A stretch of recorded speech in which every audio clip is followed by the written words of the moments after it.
Good morning, friends, and welcome to iKnowledge Hub. I hope you all are well. कैसे हैं आप लोग? अभी हम आई नॉलेज हब के तहत ऑफिस मैनेजमेंट सब्जेक्ट के साथ कंटिन्यू कर रहे हैं। अभी एक झलक हम देख लेते हैं, मतलब जरा रिवीजन कर लेते हैं हमने किस टॉपिक पे अब तक के डिस्कशन किया हुआ है, जिसके अंदर हमने से दो पॉइंट पे डिस्कस कर चुके हैं हम लोग। जिसके अंदर है व्हाट इज मैनेजमेंट। पहली बात तो यही आती है कि कोई भी मैनेजमेंट हो, ऑफिस मैनेज हो, मार्केटिंग मैनेजमेंट हो, फाइनेंस मैनेजमेंट हो, different type of there is a different type of management. So पहली बात ये है कि मैनेजमेंट क्या है, इसको जानना जरूरी है। सो पहले हमने मैनेजमेंट देखा, व्हाट इज अ मैनेजमेंट क्या है, उसके अंदर हमने कुछ डेफिनेशन देखी थी। इम्पोर्टेंस क्या है मैनेजमेंट का, उसके अंदर हमने अचीविंग गोल कैसे करते हैं, best utilisation of resources, reduce cost, फिर है establish sound organisation, establish situation है, फिर प्रॉस्पेरिटी ऑफ सोसाइटी क्या है, फिर प्रिंसिपल्स ऑफ मैनेजमेंट देखा था हमने, डिवीजन ऑफ वर्क उसके अंदर हमने देखा था किस टाइप से डिवीजन डिवाइड किया जाता है वर्क को, ऑथोरिटी एंड रिस्पॉन्सिबिलिटी क्या है, डिसिप्लिन किस तरह से होना चाहिए, उसकी अहमियत क्या है, यूनिटी ऑफ कमांड किसके हाथ में होता है, यूनिटी ऑफ डायरेक्शन कहाँ पे, डायरेक्शन किस तरह से होना चाहिए, इक्विटी ऑफ ट्रीटमेंट किस तरह से देनी चाहिए, इनिशिएटिव क्या है, फिर है मैनेजमेंट इज अ साइंस और आर्ट। ये कई लोगों को कंफ्यूजन था कि, मतलब कंफ्यूजन यानी दोनों तरफ कहा जाता है कि मैनेजमेंट है, आर्ट है या साइंस है। इस पर भी हमने चर्चा की।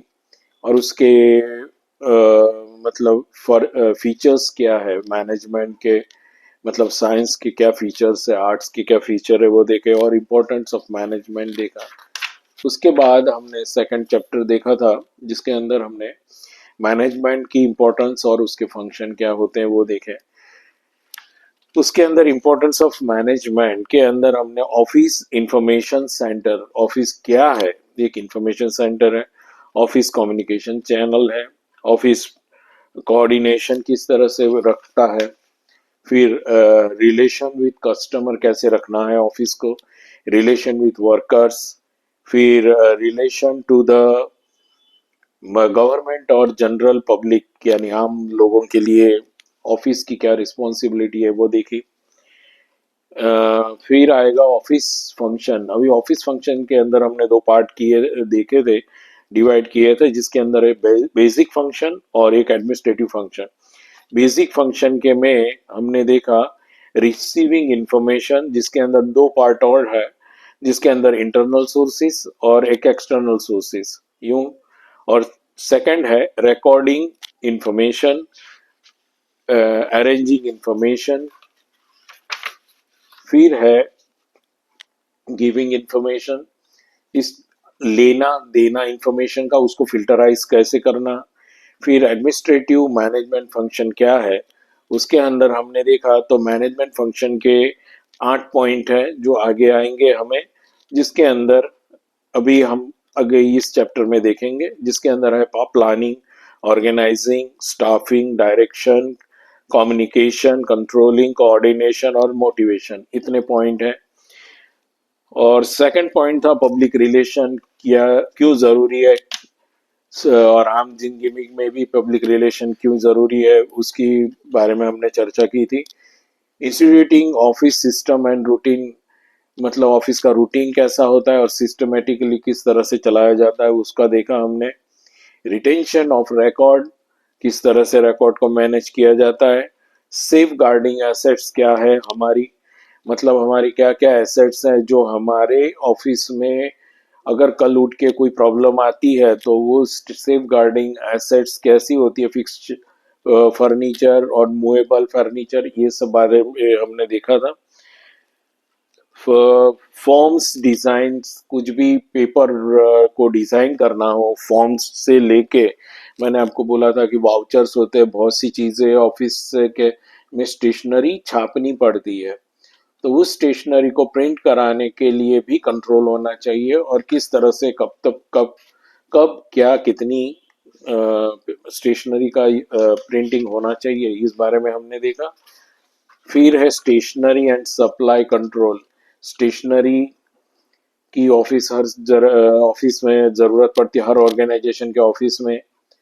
सो हमें स्टेशनरी कितनी कहाँ कब खरीदनी है उस पर कंट्रोल होना चाहिए, स्टोर्स का, मैनेजमेंट का, ऑफिस का, और उस हिसाब से ही उसे परचेस करनी चाहिए। Selection and purchase of the office appliances. इसके अलावा ऑफिस के अंदर हमें काफी कुछ अप्लायंसेस की जरूरत पड़ती है। इसके अंदर हमारे बहुत सी चीजें आ गई, जैसे कि डेस्क के ऊपर हो तो इंटरकॉम होना, जिसके अंदर बेसिक फोन से लेकर ईपीबीएक्स, फिर आते हैं मोबाइल, सब तो मोबाइल की जरूरत पड़ती है, मोबाइल है। फिर फैक्स है, अभी फैक्स की भी कम हो गया है। तो काफी कुछ मशीनरीज होते हैं, जिसमें फोटोकॉपी मशीन है, कैबिनेट्स है, ड्रॉवर्स है, ऐसी बहुत सी ऑफिस की चीजें खरीद परचेस करनी हो, अप्लायंसेस खरीदने हो, तो वो उसको कब कब कौन से करने चाहिए, उसका मेंटेनेंस के लिए भी बंदों को किस तरह से उसे देना चाहिए, मतलब और सालाना मैनेजमेंट। सो इस बात को हमें इसके अंदर देखा था हमने। फिर है पर्सनल फंक्शंस किस तरह से होते हैं, कंट्रोलिंग ऑफिस कॉस्ट। ये सब होने के बाद अंधाधुंध खर्चे ना हो ऑफिस में, इसका ध्यान रखना चाहिए।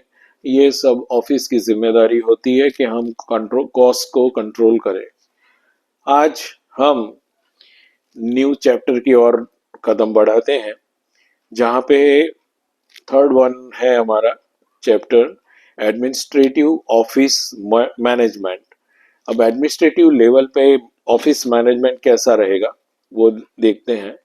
Since the process of office management is similar to the general process of business management, these the office management perform functions similar to those performed by the management. They have been summarized as follow. तो office management का जो function होता है, ये basic function ही है, जो office perform किस तरह से ऑफिस करती है उस पर डिपेंड करता है, पर इसको एक समराइज की करके रखा है, यानी संक्षिप्त में नीचे दिया गया है। वो देखते हैं। पहले ही बात है कि प्लानिंग की जाती है, कोई भी बिजनेस हो या कुछ भी काम करना हो तो हम उसके लिए प्लानिंग करते हैं। तो प्लानिंग क्या है? तो planning is a basic function of an office. It can be describe as the beginning of other functions. हमारी प्लानिंग पूरी ना हो तो दूसरे फंक्शन अटक जाते हैं। किसको क्या करना है तो वो प्लानिंग में, मतलब प्लानिंग करनी पड़ती है। तो प्लानिंग में जो भी अपर लेवल के जो भी मैनेजमेंट के बंदे हैं, मैनेजर्स से लेके अलग अलग डिवीजन के मैनेजर्स हैं, तो वो लोगों की मीटिंगें होती है और उसके बाद आगे की प्रोसेस की जाती है। तो बिना प्लानिंग के it is not possible to work further. Okay, planning can be describe as well defined sources of future action. मतलब हमारे पास जो सोर्सेस है उस पर भविष्य को एक्शन लिया जा सकता है, बरोबर। तो जो डेटा है उस पर से हम आगे क्या करेंगे वो डिपेंड करता है। The plan of action is at one and the same time the result envisaged, the line of action to be followed, the stage to go through, the method to use।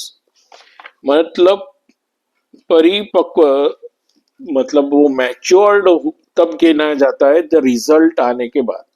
मतलब हमारे पास data तो भूतकाल का है planning हम कर रहे हैं वो वर्तमान में, और प्लानिंग किसके लिए कर रहे हैं, भविष्य के लिए। सो ये बहुत ही कठिन होता है सच कहूं तो प्लानिंग करना, क्योंकि भूतकाल का डेटा है, वर्तमान में हम प्लानिंग कर रहे हैं और भविष्य के लिए कर रहे हैं। और भविष्य में क्या होगा, दूसरे बहुत सी चीजें डिपेंड करती हैं, कैलेमिटीज है, वातावरण है, बहुत सी कुछ चीजें हैं जो डिपेंड करती हैं।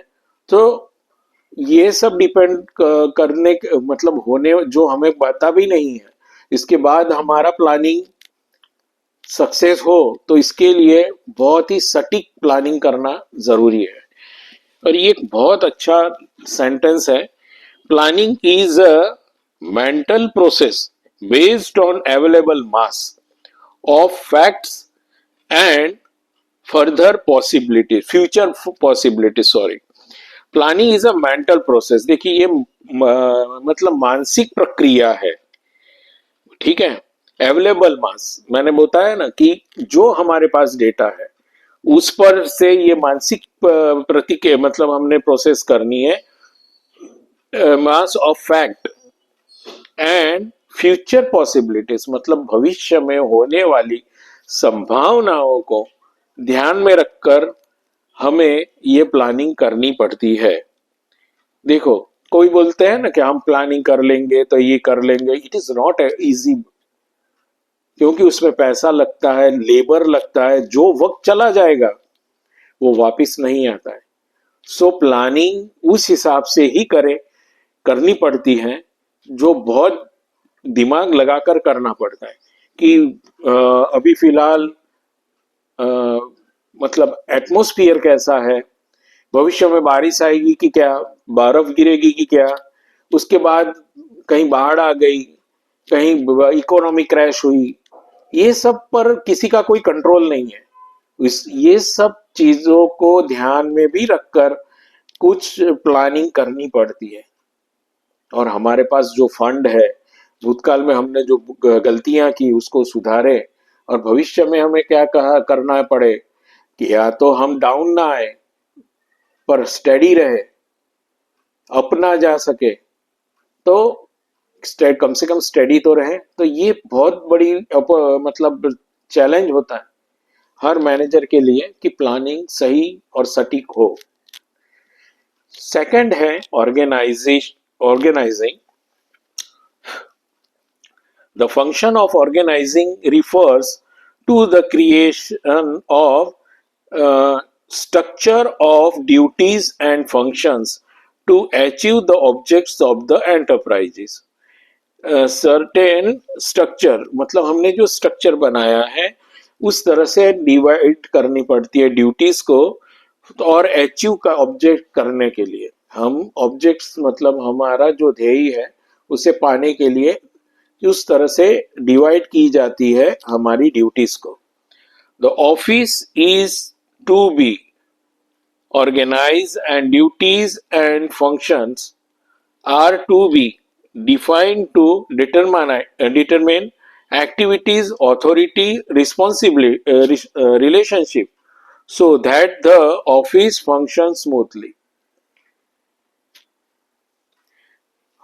ऑफिस की प्रक्रियाएं हैं, ये जो वर्क है वो बहुत स्मूथली चलाने के लिए ऑथोरिटी भी देनी पड़ती है, रिलेशनशिप को भी मेंटेन कर भी, आपके पर्सनल एथिक्स मतलब पर्सनल जो भी आपकी अदावतें हैं या कुछ भी दुश्मनी है, इन सब को अलग बाजू में छोड़कर ऑर्गेनाइजेशन का क्या अचीवमेंट करना है इस बात का हमें ध्यान रखना पड़ता है। सो ऑर्गेनाइजिंग इस तरह से होना बहुत जरूरी है, इसके बगैर हम ऑर्गेनाइजेशन का जो ध्येय है वो हासिल नहीं कर सकते।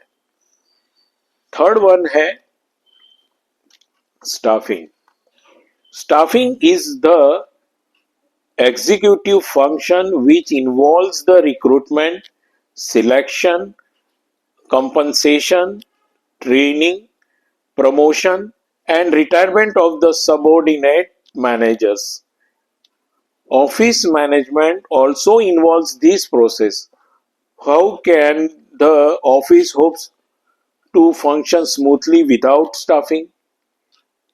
बिना स्टाफ के ऑफिस कभी ये बारे में सोच कैसे सकता है कि ऑफिस की जो प्रक्रियाएं हैं वो स्मूथली चले? स्टाफ के बगैर शक्य है क्या? पॉसिबल है? नहीं, पॉसिबल ही नहीं है। हमें एक प्यून की जितनी जरूरत है उतने ही प्रोडक्शन मैनेजर, उतने ही ऑफिस मैनेजर या फाइनेंस मैनेजर, हर किस बंदे की उतनी ही जरूरत पड़ती है। और हर कोई अपना रोल अच्छे से निभाता है। तो उस तरह से हमें अपने स्टाफ को मतलब रिक्रूट करना पड़ता है। और रिक्रूट करने के लिए हमें वो उद्देश्य, वो ध्येय हमारे ऑर्गेनाइजेशन के हमने जो बनाए हैं, ऑर्गेनाइजेशन के जो जो वो ध्येय हमने बनाए हैं, वो ड्यूरिंग द इंटरव्यू टाइम हमें उससे पता चलता है क्वेश्चनरी करके कि ये बंदा हमारे ऑर्गेनाइजेशन के मतलब ध्येय को वो अचीव करके देगा कि नहीं देगा, मतलब वो हमें ध्येय तक पहुंचाएगा कि नहीं पहुंचाएगा। सो ये उस बंदे पे डिपेंड करता है। तो ये सब प्रोसेस रहती है स्टाफिंग के बाद। और ये इट इज वेरी चैलेंजेबल। गलत बंदा आ गया, उसके पीछे टाइम मतलब बिगाड़ो। टाइम का मतलब होता है कि ट्रेनिंग दो। ट्रेनिंग अगर 2 महीने की हो, 1 महीने की हो, उसके बाद भी 2-3 महीने के बाद अगर बंदा वापिस छोड़कर चला जाता है तो वापिस वो क्वेश्चन आकर खड़ा रहता है कि दूसरे बंदे को सर्च करो, फिर उसे भी ट्रेनिंग दो, फिर वापिस वो छोड़कर गया तो ऐसे ऑर्गेनाइजेशन का लॉस होता है। और हमारा जो उद्देश्य है ऑर्गेनाइजेशन का, जो उद्देश्य है वो हम हासिल नहीं कर सकते। तो सिलेक्शन के वक्त बहुत ध्यान रखना पड़ता है, रिक्रूटमेंट के वक्त बहुत ध्यान रखना पड़ता है। फिर उसको कंपनसेशन देना, कहाँ पे कौन कंपनसेशन दे। एक तो कंपनी की मतलब रेपुटेशन की भी सवाल रहता है। तो उस वक्त मतलब ड्यूरिंग कभी कोई बड़े बड़े हम जो बंदों को अपॉइंट कर रहे हैं तो उन्हें फेयर क्या देना है, उन्हें ठहराने की व्यवस्था क्या करनी है। बाकी का अगर कोई वॉक इन है, सिटी के है या हमारी बहुत छोटी ऑर्गेनाइजेशन है, तो बंदा अगर आता है तो एक बेसिकली उन्हें पानी या फिर कॉफी या फिर राउंड्स हो इंटरव्यू के, तो चाय पानी की भी व्यवस्था हम कर सकते हैं। मैंने कई कंपनीज में इंटरव्यू दिए है कि वो पूरे दिन चलते हैं, तो वहां पे वो लोग अलाउ करते हैं कि उनकी कैंटीन में हमें खाने का भी प्रोविजन देते हैं। वो कूपन हमें देते हैं, we can go easily and show the coupon and you can easily lunch ले सकते हो आप, और ब्रेकफास्ट हो तो ब्रेकफास्ट ले सकते हैं। तो आपके जो राउंड होते हैं इंटरव्यू के, तो ये सब रिक्रूटमेंट, ये स्टाफिंग करना, ये सब में काफी टाइम जाता है और उसे ये सब देना, तो वो सबका ध्यान रखना पड़ता है। ट्रेनिंग, फिर दो प्रमोशन, फिर प्रमोशन का ध्यान रखना कि अगर बंदे ने काम किया है अच्छे से, अगर वो दिल लगाकर अगर कोई काम कर रहा है, दिल लगाकर अगर कोई बंदा काम कर रहा है, तो हमें उसका डिवोशन, किस डिवोशन से काम कर रहा है, तो वो उस बातों को ध्यान रखकर उसका प्रमोशन के बारे में भी सोचना पड़ता है। सो office management involve in process. ये सब ऑफिस मैनेजमेंट जो होता है ये सब प्रोसेस में वो इन्वॉल्व रहते हैं। अब आप सोचो कि बिना स्टाफ के मैनेजमेंट शक्य है नहीं, not possible. Now direction, the successful direction of subordinates result of knowledgeable, well trained people who work efficiently towards the enterprise object। जब हमारा एंटरप्राइज का या ऑर्गेनाइजेशन का गोल जो है या ध्येय उसे हासिल करना हो, तो एक नॉलेजेबल बंदा, वेल ट्रेन बंदा मतलब होना चाहिए। मतलब प्लेसमेंट ऑफिसर या ट्रेनिंग ऑफिसर कहा जा सकता है, मैनेजर कहे जा सकते हैं। तो इफेक्टिव होना चाहिए कि हम उन बंदों से अपने ऑर्गेनाइजेशन के उद्देश्यों को हासिल कर सके। The idea is to give a specify direction to various activities in the office, which is a view to its proper function. तो ये सब डायरेक्शन वैसी वो इंसान दे सकता है जो एक्टिविटी बेस्ड भी होता है। ट्रेनिंग हमें एक्टिविटीज, देखो मैं और एजुकेशनल एक प्रोजेक्ट में मैं जुड़ा था, तब हमारे साथ कम से कम 25 हम फैकल्टीज थे कि जिनको हमें ट्रेनिंग देनी पड़ी। अब स्किल बेस्ड एजुकेशन कोई होता है तो उसके लिए अलग एक मतलब वो बात अलग हो जाती है, और जिसे बोलते हैं एकेडमिक जो है उसकी ट्रेनिंग अलग होती है। तो हमें जो ट्रेनिंग दी कि जहां हम किस प्रोजेक्ट को रन कर रहे हैं, तो उस प्रोजेक्ट के साथ कौन कौन जुड़ने वाला है, तो वहां पे ऐसे स्लम्स के स्टूडेंट हो जो पढ़े लिखे कम होते हैं, तो उन्हें इस समाज का हिस्सा बनाना हो, तो उन्हें अपने पैरों पे खड़ा करना है। तो उस बातों को हमें ध्यान में रखकर हमें ट्रेनिंग दी गई थी। तो हमें ट्रेनिंग दी, तो वो ट्रेनिंग बहुत जरूरी थी कि हम ऑर्गेनाइजेशन क्या कहना चाहती है, गवर्नमेंट क्या कहना चाहती है, और हमें किस तरह से हमें एक्ट करना है, और हमारा नॉलेज जो है उन्हें डिलीवर्ड कैसे करना है।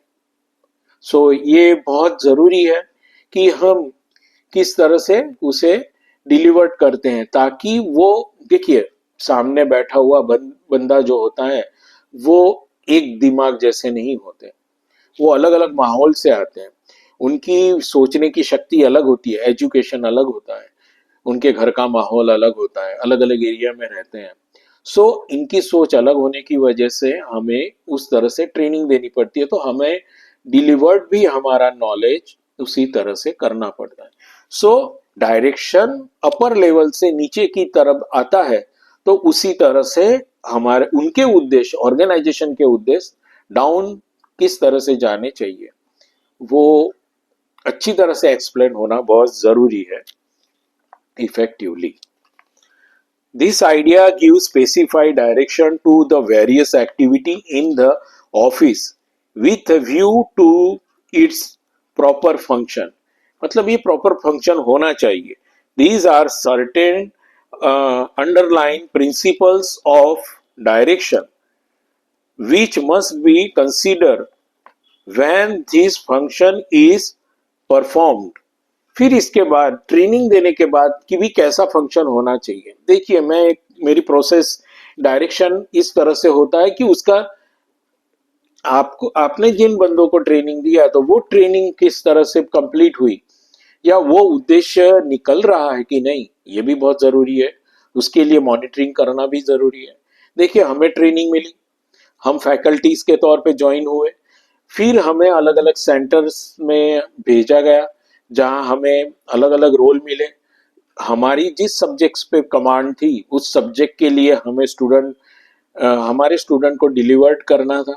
उसके अलावा मतलब इस प्रोजेक्ट के अंदर वन सब्जेक्ट, उसके साथ इंग्लिश स्पीकिंग, उसके साथ लाइफ स्किल ट्रेनिंग, उसके साथ कंप्यूटर स्किल्स, इन चार को हम बाइंडिंग कर देते हैं। तो वो बंदा जब निकलता है 3-4 महीने के बाद, तब वो काम का बंदा निकलता है। काम का मतलब वो पॉलिश होकर निकलता है, जो कि मार्केट में मतलब एम्प्लॉयमेंट मार्केट में वो अब चलने के लायक है, मतलब वो सिक्का अभी चलने के लायक है, तो उसे हमें पॉलिश करना है। सो ये बहुत जरूरी था। अच्छा, उसके बाद हमें उनको ट्रेनिंग करना है, पर हमारे जैसे फैकल्टीज ट्रेन हुए कि नहीं, तो उसके लिए एक मतलब कोर टीम होती है जो कुछ दिनों में विजिट करती है ड्यूरिंग द क्लासेस के टाइम में, कि हमारे सेंटर में किस तरह से एक्टिविटी हो रही है, सब चीजें डिसिप्लिन में है कि नहीं, फिर वो हम अच्छे से समझा रहे हैं कि नहीं, तो वो सब बहुत जरूरी है। तो ये इस तरह से मतलब प्रिंसिपल्स है, ट्रेनिंग है। और देखिए 18+ स्टूडेंट हो और 30 तक के स्टूडेंट हो, तो सोचो हम कभी छड़ी लेकर खड़े नहीं रह सकते हैं। इसलिए हमें वो ट्रेनिंग मिली थी। मतलब हमारे लिए भी बहुत ये होता है, अलग अलग होना, अलग अलग एरिया से स्टूडेंट को आना, फिर उन्हें वो हमें एक्टिविटी, क्योंकि एक तो शॉर्ट टाइम होता है, 3 मंथ या 4 मंथ के अंदर बच्चों को ट्रेनिंग करके उन्हें प्लेस करना, it is not easy job. उसके अंदर कोई विजिटर आना, गवर्नमेंट के बंदे आते थे, तो वो भी हमें मतलब एक्टिविटी बेस्ड इस तरह से रहता था। तो कहने का मतलब है कि वो उद्देश्य पूर्ण करना ये बहुत ही डिफिकल्ट टास्क रहता था। तो उस तरह से डायरेक्शन अपर लेवल से नीचे की तरफ किस तरह से मूव हो रहा है, तो उसका मॉनिटरिंग करने के लिए कोर टीम भी होती है, एचआर होते हैं, वो लोग मतलब कुछ दिनों के अंतराल पे वो लोग सब सेंटर में विजिट करते हैं और वो देखते हैं कि ये फैकल्टी किस तरह से मतलब डिलीवर्ड कर रहे हैं, किस तरह से पढ़ा रहे हैं, तो वहाँ का प्लेसमेंट भी अच्छा जाता है। फिर हमें B2B करना पड़ता है, B2C मतलब B2B करने भी जाना पड़ता है। मतलब मैं as a centre manager placement के लिए जाता था, तो प्लेसमेंट के लिए कई बहुत सी ऑर्गेनाइजेशन का एक मेंटली सेट हो चुका था। 10th और 12th इन बच्चों को वो हमारे काम के है ही नहीं। फिर मैंने अपने रिस्क पे समझो उन्हें प्लेस किया, कई बच्चे प्लेस हुए, बहुत अच्छे रिजल्ट मिले, तो हमें और बच्चों को मतलब और भी मतलब स्टूडेंट की हमें डिमांड बढ़ी, और में सेंटर्स के ही अच्छे हमें स्टूडेंट की डिमांड बढ़ी। सो इस तरह से हमारा जो उद्देश्य है वो पूर्ण हुआ, होता है। अब वो बच्चे किस तरह से वर्क कर रहे हैं, वो हमारे लिए भी ऑर्गेनाइजेशन के मतलब एक क्या बोलते हैं कि एम्प्लॉयमेंट मार्केट में किस तरह से परफॉर्म कर रहे हैं, ये भी बहुत ज़रूरी है देखना। सो ये सब बातें होती हैं और मॉनिटरिंग अच्छे से होता है, तो हमारे ये प्रोजेक्ट को सक्सेसफुल हमने बनाया था, यानी डिमांड बढ़ी थी इस तरह से। और देखिए स्किल्स की हमेशा डिमांड रहेगी, ये मेरी बात याद रखो। कि आप कोई भी डिग्री ले लो, यहाँ तक इंजीनियरिंग कर लो, कुछ भी कर लो, जब तक आपके स्किल आप डेवलप नहीं करते तब तक आप कोई काम के इंसान नहीं है। एक सीधी सी बात है कि एक औरत या एक लड़की अगर अच्छे क्वालिफिकेशन, ग्रेजुएशन, डबल ग्रेजुएशन करने के बाद भी वो अगर शादी कर रही है, बच्चे बड़े नहीं कर सकती है, और फिर उसके बाद भी मतलब वो जॉब कर रही है और उसके साथ अपने बच्चों को, घर का सब अच्छी तरह से ध्यान कर रहे थे, ही शी डेवलप ही स्किल। ठीक है, तो चैलेंजेस तो आएंगे, पर ये वो स्किल्स को मतलब उसी तरह से हर लड़के को भी मैं यही बोल रहा हूँ कि स्किल्स को डेवलप करो, बहुत ही जरूरी हो जाता है। सो हम आज यहाँ पे 4 पॉइंट का डिस्कशन किया, अगले 4 पॉइंट हम अगले वीडियो में देखते हैं। और आई होप कि जो भी एक्सप्लेनेशन हुआ है वो आपको समझ आ गया होगा। इसके बाद भी अगर कोई क्वेरी है आपकी, सो मैंने आपको ईमेल दिया हुआ है iknowledgehub.24@gmail.com, उस पर आप मेल कीजिए, आपके क्वेश्चन या क्वेरीज को सॉल्व करने की मैं कोशिश करूंगा। सो आज यहीं पे हम स्टॉप करते हैं। Good bye.